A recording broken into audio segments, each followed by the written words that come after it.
Guys, guess what? I'm swapping my engine.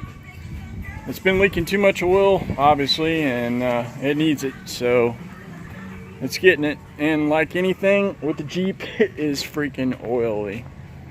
Pulled the tranny. The tranny's an AX4, and it's not heavy. Don't think it's too heavy. If you're a decent strength guy, you can get it out and lug it out. You can also take it out all in one piece, but you have to take the front end off to do it, and this Comanche's got a bigger grill area to take out, and I'm going to try to take it out without taking the grill out. But I pulled the tranny out, got them loose. I used a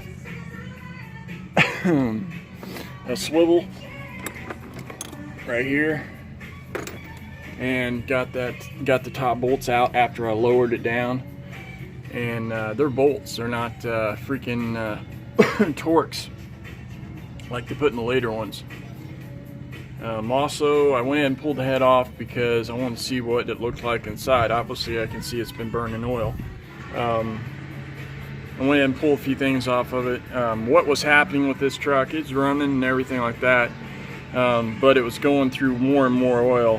I replaced the top end on it, and I'm going to put the top end on my new engine that I've rebuilt. But what was happening is it was burning, well, it was burning oil more and more after I replaced the top end. Now give it, after replacing the top end, it lasted me almost 2.5 years. So I'm not going to whine about it. And then I went ahead and noticed when I did it, this right here, the timing chain was about ready to give out on me. It's literally slapping inside. You can hear a tick, tick, tick, tick, tick, and it's coming from it. The tensioner's going bad. Too much slack in the chain. Bam. It'll throw a freaking, you'll skip a cog, you'll go out of time, and it'll blow a hole through your piston. So you don't want that. So I went ahead and loosened everything up. This is old school, man. This is an 89 single throttle body injection, so everything's a little different on this. Engine wise, I'm putting the 2000 block in it. The block's almost the same. I mean, it's a little different obviously, but it mounts about the same. So I'm going to go ahead and replace the engine mounts with the diesel engine mounts that came in my Millennium project, and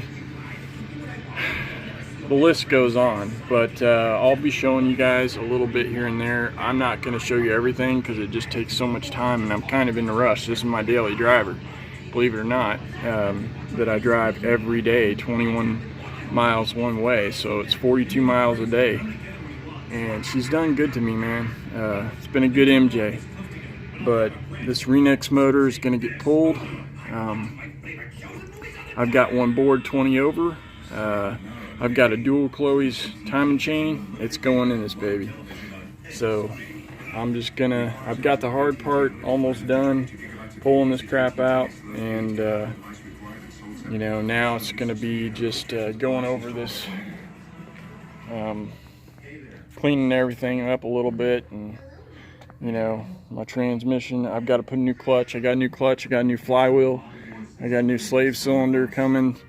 I've got new lifters for my other engine to put in because it's new. I've got all kinds of crap. Been kind of anticipating this because I was going to put it in this two-door, but then I changed my mind and I'm going to put it in this. The two-door will get a diesel down the road and way down the road, but this is where I'm at now. So stay tuned and thanks for watching. All right. Yeah, I know I use socket heads, kind of screwy. I wouldn't do that on a 6 or a 4.0. Man, look at this greasy turd. It's been a good turd. It's lived its life, but it's time.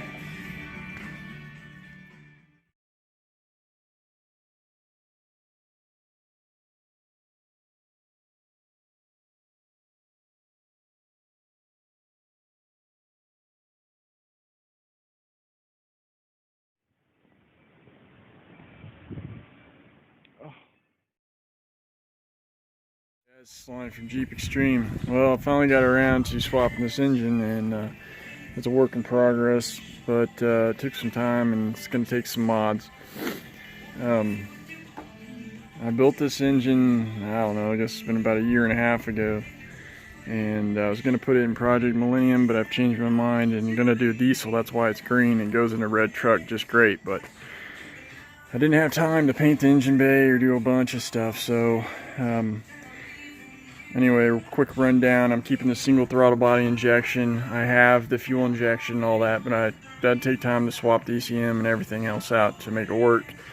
It's possible I may do it one day, but I also did go with the, obviously I went with the high output bracket off of the 2000 for the alternator. I've got to convert the plug on the back. Nobody seems to be able to give me an answer, so I'm just going to do it my way. The belt, though, is going to have to be custom because it's actually too short, or too long, so I'm going to have to do that. I did swap the motor mounts to the big beefy diesel ones that I had laying around. So this is a quick rundown of what's going on. If you guys do any swaps like this or anything, you got any questions, you can ask me or comment on my blog or whatever. So another thing that really would be nice about having the intake off of the 2000 is you get the power steering bracketry that hooks up to that, and obviously I won't be able to have my power steering. But I've driven it like this for many miles, and as long as I'm not like going dead slow, you know, it's alright. I did swap out and get rid of my recycled air for the heat that they put on these things. I actually took a zip disc and went right in my freaking brake line, but I was trying to cut this, I cut that port off right there, off this vacuum diaphragm here, and cut that off, and I went ahead and took that manifold out, and I put the exhaust manifold off of my 2000 on there, and got rid of a lot of the garb. So also deleted some of the vacuums, not done with that quite yet, and whatnot. So stick with me and we'll keep working at it.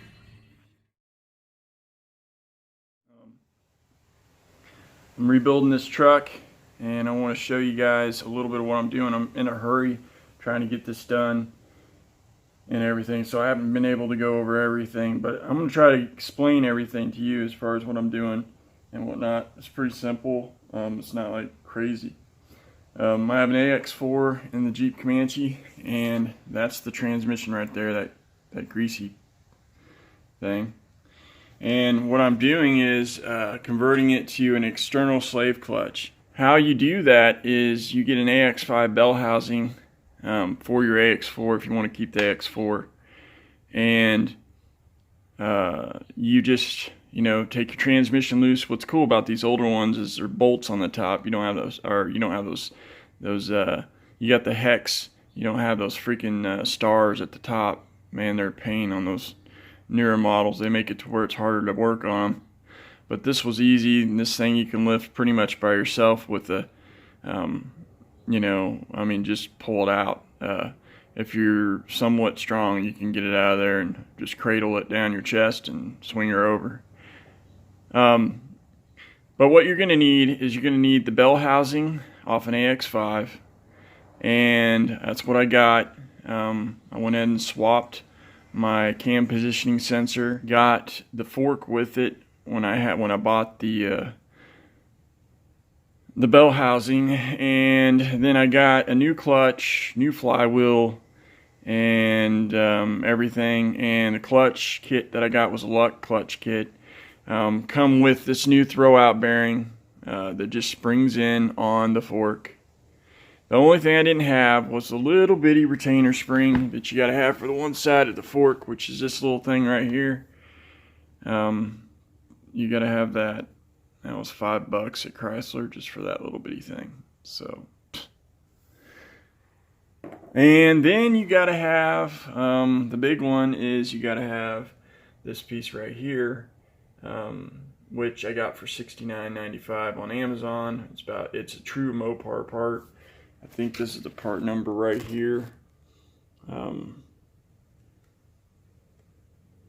Maybe 8350-2685. Anyway, it's the one. It was $69, and everybody else wanted $130 for it. It's brand new too. So you swap off. You take these bolts. You know, number one on the bell housing. When you take the bolts off the bell housing, just take the bolts off, and I think they were 13 millimeter. And then on the inside ones, those are 12s. 12, 13 on the bell housing. Those just come right off. The bell housing, whenever you put the bell housing on, put it on real tight. Not, you know, they tell you 23 foot-pounds. It's about right. But sometimes the bolts are kind of hard to get in, whether or not it's got, they got Loctite on them from the factory. So put some Loctite back on them and throw them back in. I used pretty high strength Loctite. I used the red, but blue would do it. I just don't plan on taking it back off. If it breaks, then that's one thing. But anyway, I got the throwout bearing, this piece on. I just put it on. It's got a little gasket behind. It's like a plastic gasket. I just used RTV and the gasket back on it and stuck it back together. 2 layers of RTV around the gasket. Stick it back on. On this transmission will just gush out fluid when you pull your drive shaft out. So I'm replacing the rear back seal. This piece came with the new front seal already in it for the front input. So, and you want to check your play, and I barely have any. My bearings are good. If you had a bad bearing in the front, that would suck, but I don't. So stick with me and we'll keep talking about it. I don't know the torque specs for it, but just get them snugged and don't overdo it and crisscross it. I went ahead and put the fork on, or the fork on, and the retaining spring. The model, you know, the part number of the fork goes on the retaining spring slide nice and freely like it does right there. I greased up this throwout bearing and it slides good on the shaft, as you can see whenever it'll slide just like that. So everything is on there like it ought to be. Imagine it'll sit somewhere right in here and then slide up like this. So that's where I'm at now. When I installed the new flywheel, like I said, if you get that Luck kit, I can't remember the model number of it, but it's the whole Luck package. I ordered the clutch package and then I ordered the flywheel separate, but you can order it sometimes all together. I went ahead and got the clutch package. Came with the new pilot bearing, and I put the new pilot bearing in the new flywheel. So that was just, you know, a block of wood or whatever. Be careful and punch her right in the flywheel. Grease her up a little bit, put her in, not much. It's already pre-greased on the pilot bearing, so when you stab her in, you don't have to put a lot of grease on it. I'd clean this up, clean your pilot bearing or your shaft surface so it slides in there nice and clean it up. But so that's where I'm at. Now I just need to get ready to get this thing stabbed back in there. And like I said, I went ahead and took the shifter off the top. I took the drain plug, drained the oil out of this thing. I'm going to go ahead and put new oil in everything. It's 90 weight gear oil basically is all it is. No, GL5 right there. 80 to 90 gear oil. And then I got some Lucas to stick into it. I'm going to stick about half this into the tranny, and then I'm going to stick the other half into my engine because I'm breaking this new engine in. I love Lucas products. They're pretty dang good. They're the only people that ever had a gear system set up in all their department stores to show their crap.